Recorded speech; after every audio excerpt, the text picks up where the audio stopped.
अमोल पाटील याच्याकडे स्वतःची 6 एकर जमीन असते. तो शेतीकाम करून आपला उदरनिर्वाह करत होता. अमोल पाटील शेतीकाम करून चांगले पैसे देखील कमवत होता. पण अमोलच्या आयुष्यात फक्त 2च मोठ्या कमतरता होत्या. अमोलचा रंग खूप काळा होता आणि अमोल एका डोळ्याने आंधळा देखील होता, ज्यामुळे अमोलचं लग्न सुद्धा होत नव्हतं.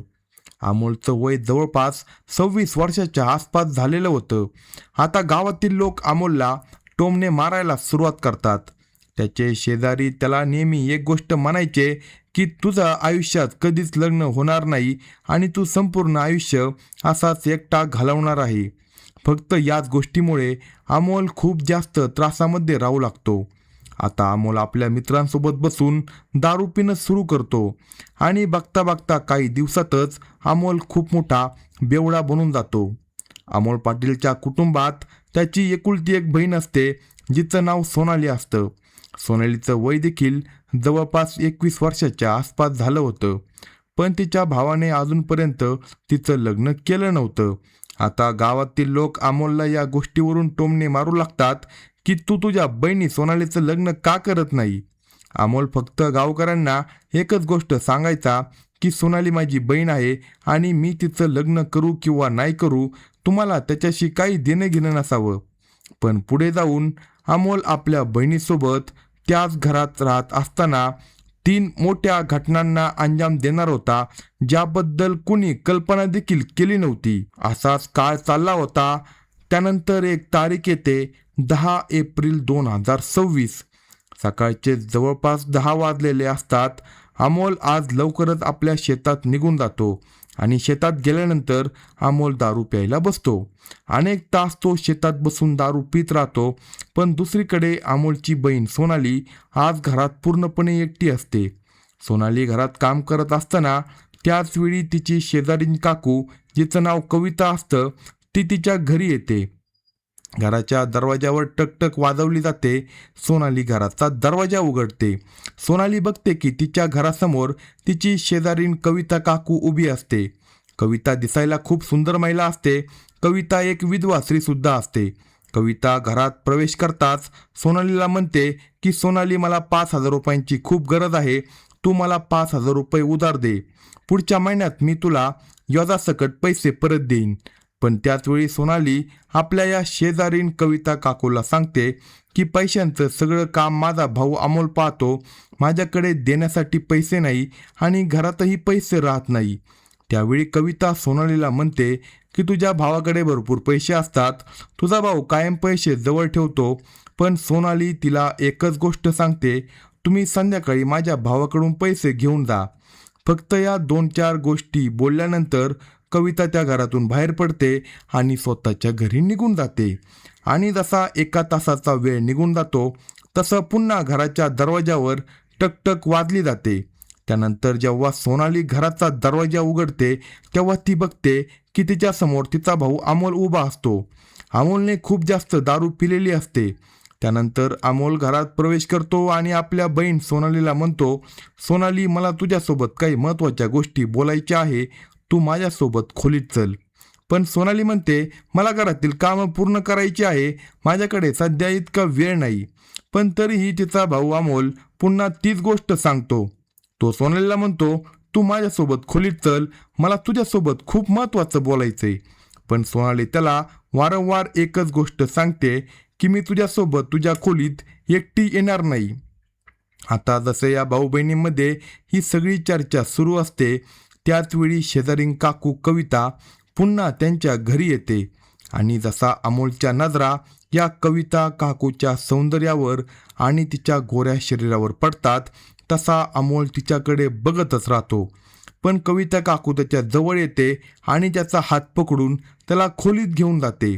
त्यानंतर कविता अमोलला म्हणू लागते, अमोल, तुला तर माहितीच आहे, तुझे काका अनेक वर्षापूर्वी गेले आहे. माझ्या घरात कमावणारं कुणी नाही. मला माझ्या छोट्या छोट्या 2 मुलांच्या शाळेची फी भरायची आहे. घरात रेशन आणण्यासाठी सुद्धा पैसे नाही. तू मला काही पैसे व्याजावर दे. तसा अमोल या महिला कवितेच्या सगळ्या गोष्टी ऐकतो. तसा तो कविताला म्हणतो, हे बघ काकू, मी तुला पैसे देऊ शकतो, पण त्या बदल्यात मला तुझ्यासोबत शरीर संबंध करायचे आहे. जशा या गोष्टी स्पष्ट शब्दात बोलल्या जातात तशी कविता सुद्धा काही कमी नसते. कविता त्याच वेळी अमोलला म्हणते, मी तुझ्या सगळ्या गरजा पूर्ण करू शकते, तुझ्यासोबत शरीर संबंध करू शकते, पण तुलाही माझ्या सगळ्या गरजा पूर्ण कराव्या लागतील.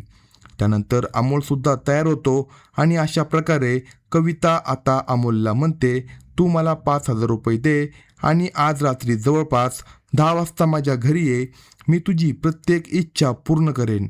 जशी अमोलला ही गोष्ट सांगितली जाते तसा अमोल खूप खुश होतो.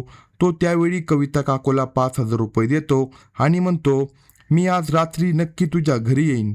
त्यानंतर कविता ते 5,000 रुपये घेऊन त्या घरातून बाहेर पडते आणि अशा प्रकारे अमोलसुद्धा त्याच वेळी घरातून बाहेर पडतो.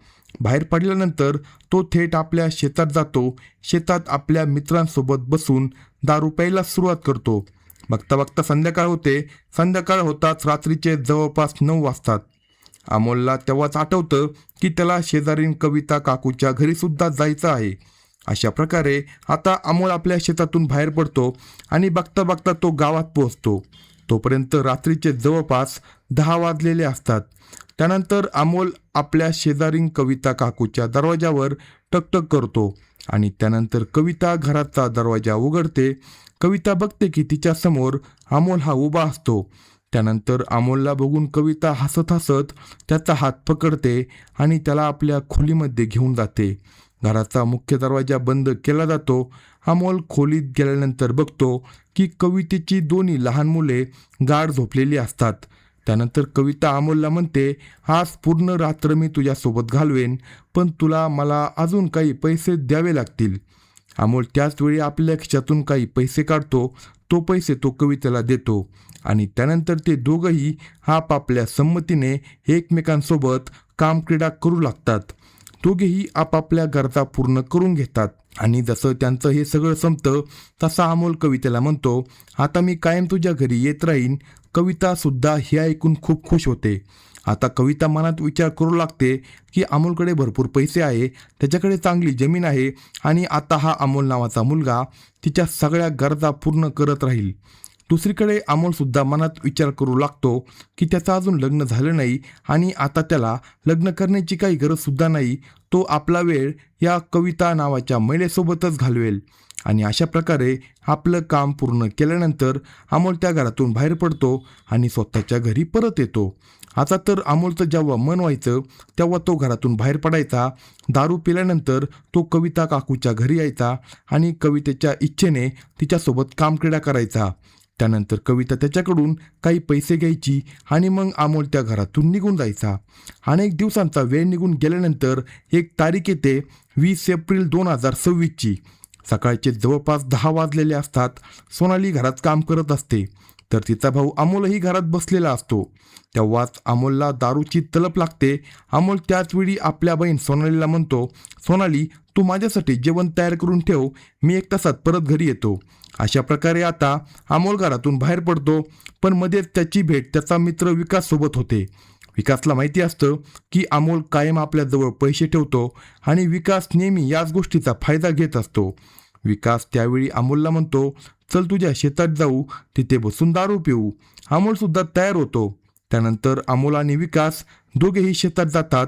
शेतात गेल्यानंतर अमोलने तिथे आधीच दारू ठेवलेली असते आणि अशा प्रकारे अमोल आणि विकास हे दोघेजण बसून दारू प्यायला सुरुवात करतात. पूर्ण दिवस निघून जातो आणि जसे संध्याकाळचे जवळपास 7 वाजतात तसा विकास म्हणू लागतो, अमोल आता मला माझ्या घरी जावं लागेल. संपूर्ण दिवस निघून गेला आहे आणि आज मी पूर्ण दिवस तुझ्यासोबत घालवला आहे. आता मला घरी जायचं आहे. तेव्हा विकास म्हणतो, चल मी तुला माझ्या घरापर्यंत सोडून देतो. त्यानंतर विकास अमोलला आपल्या मोटारसायकलवर बसवतो आणि त्याला त्याच्या घरी सोडतो. तोपर्यंत रात्रीचे जवळपास 8:30 वाजलेले असतात. अमोल जसा आपल्या घरात प्रवेश करतो तसा तो बघतो की त्याची बहीण सोनाली घरात जेवण बनवत असते. त्यानंतर दारूच्या नशेत असलेला अमोल आपली बहीण सोनालीजवळ जातो आणि तिला म्हणतो, सोनाली मला तुझ्यासोबत काहीतरी महत्त्वाचं बोलायचं आहे, एक जरुरी काम आहे, तू माझ्यासोबत खोलीत चल. पण त्याची बहीण त्याला म्हणू लागते, मी तुझ्यासोबत खोलीत येणार नाही आणि असंही आज माझी तब्येत खूप खराब आहे. जशी ही गोष्ट अमोल ऐकतो तसा तो म्हणू लागतो, मग तू डॉक्टरकडून औषध का घेतली नाही? तेव्हा सोनाली म्हणते, मी तुला त्याच्याशी काहीही देणं घेणं नाही, तू असं कर, जेवण करून आपल्या खोलीत जाऊन झोप. पण अमोल मनात विचार करू लागतो की आता मला कविता काकूच्या घरी जायचं आहे. त्यानंतर अमोल घरातून बाहेर पडतो. घरातून बाहेर पडताच तो आपला मित्र विकासला फोन करतो आणि त्याला आपल्या घरासमोर बोलवतो. जसा विकास त्याच्या जवळ येतो तसा तो विचारतो, तू पुन्हा मला का बोलावलं? अमोल म्हणतो, मला अजून दारू प्यायची आहे. त्यानंतर ते दोघे दारूच्या दुकानावर जातात.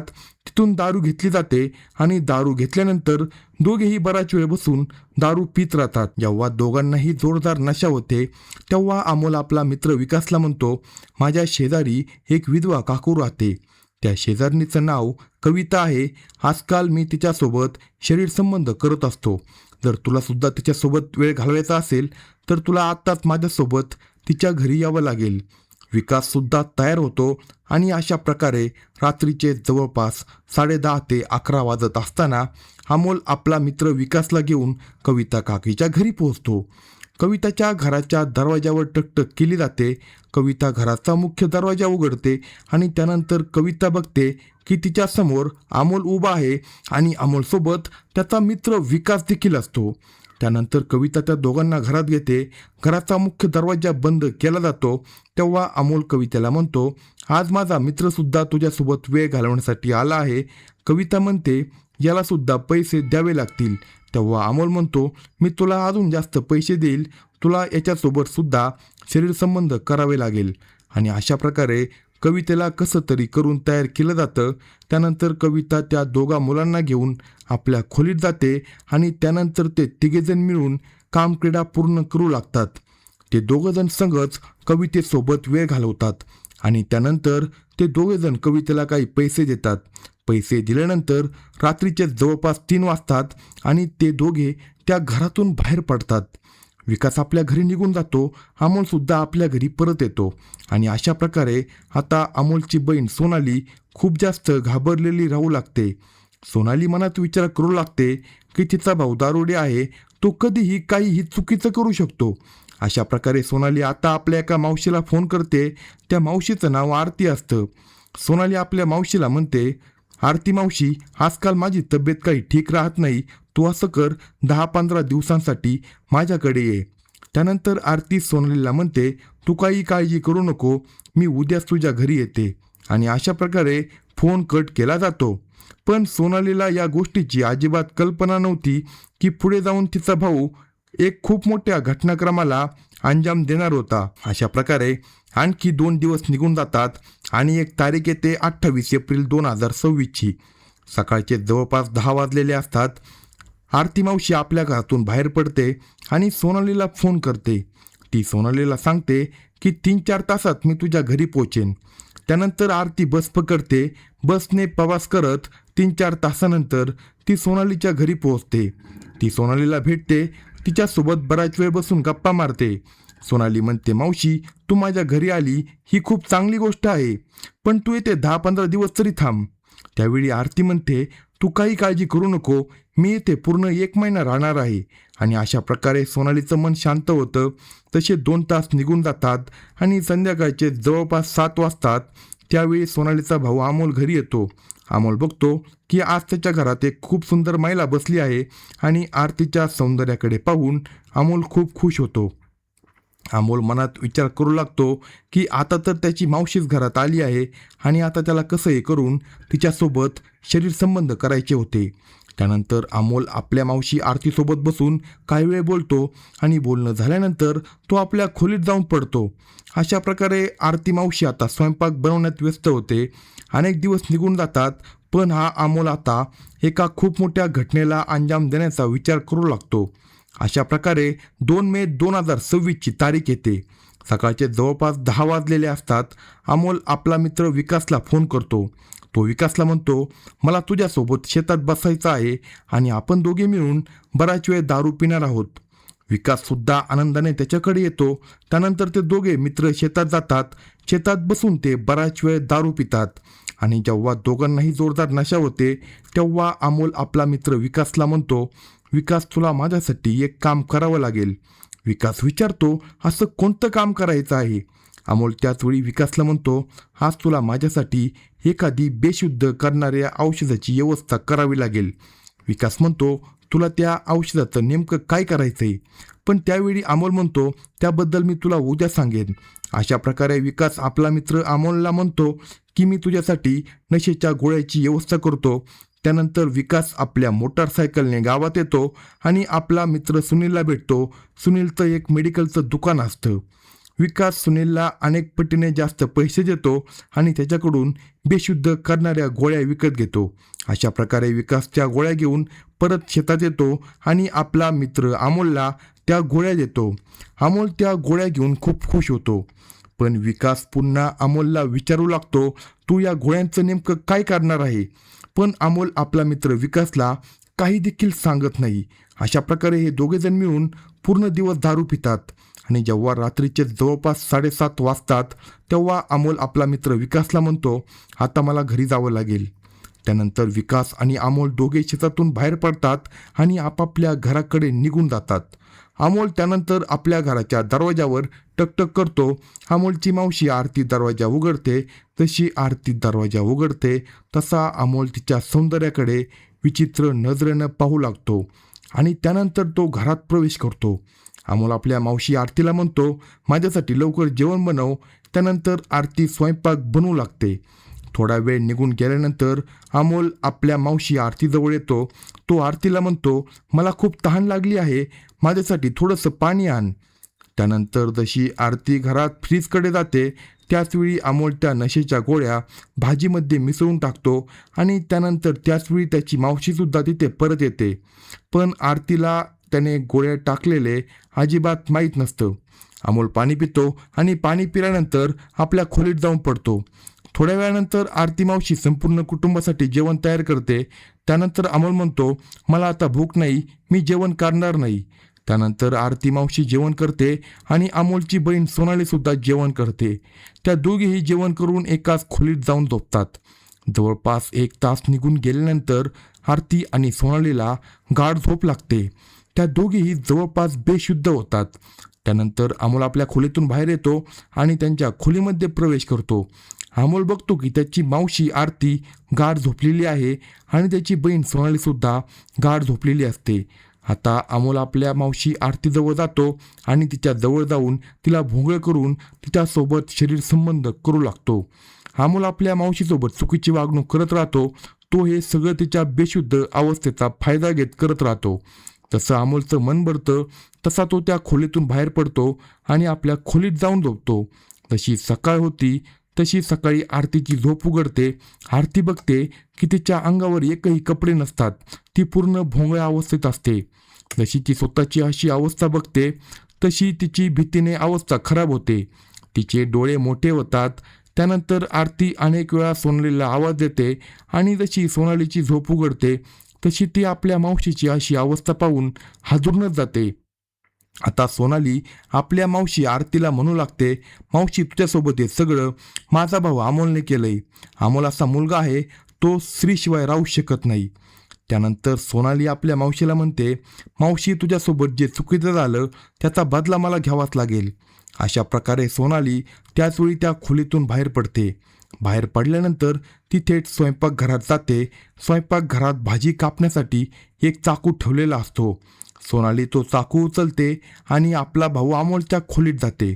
खोलीत गेल्यानंतर सोनाली एक क्षणही विचार करत नाही. ती आपल्या भाऊ अमोलच्या गळ्यावर चाकूने वार करते. त्यानंतर आरतीसुद्धा तिथेच उभी असते. आरतीलाही या गोष्टीचा खूप राग आलेला असतो. आरती त्याच वेळी सोनालीच्या हातातून चाकू घेते आणि त्यानंतर ती अमोलवर पुन्हा वार करते. जसा हा संपूर्ण प्रकार घडून जातो तशी सोनाली आपल्या मावशी आरतीला म्हणते, मावशी चल आता आपण पोलीस स्टेशनला जाऊ, आज नाही तर उद्या आपण दोघी पकडल्या जाणार आहोत. त्यानंतर आरती आणि सोनाली दोघेही घरातून बाहेर पडतात. रात्रीच्या वेळी त्या जवळच्या पोलीस स्टेशनमध्ये पोहोचतात. आरती स्टेशनमध्ये पोहोचल्यानंतर तिथे एक पोलीस अधिकारी बसलेला असतो. त्याचं नाव संजय पाटील असं असतं.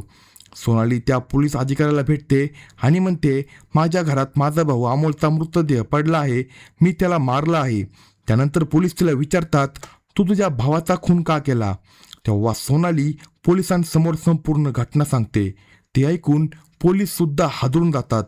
सोनाली पोलिसांना सांगते, माझा भाऊ एक विकृत माणूस होता. त्याने माझ्यासोबत सुद्धा अनेक वेळा चुकीचं वागण्याचा प्रयत्न केला होता.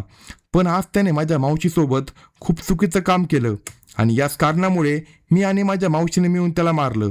त्यानंतर पोलीस घटनास्थळी पोहोचतात आणि अमोलचा मृतदेह ताब्यात घेतात. मृतदेह पोस्टमॉर्टमसाठी पाठवला जातो. त्यानंतर पोलीस सोनाली आणि आरती या दोघींविरुद्ध गुन्हा दाखल करतात. अशाच नवनवीन स्टोरी ऐकण्यासाठी कलम 302 या मराठी चॅनलला सबस्क्राईब करा आणि आपल्या प्रतिक्रिया कमेंट बॉक्समध्ये कळवा.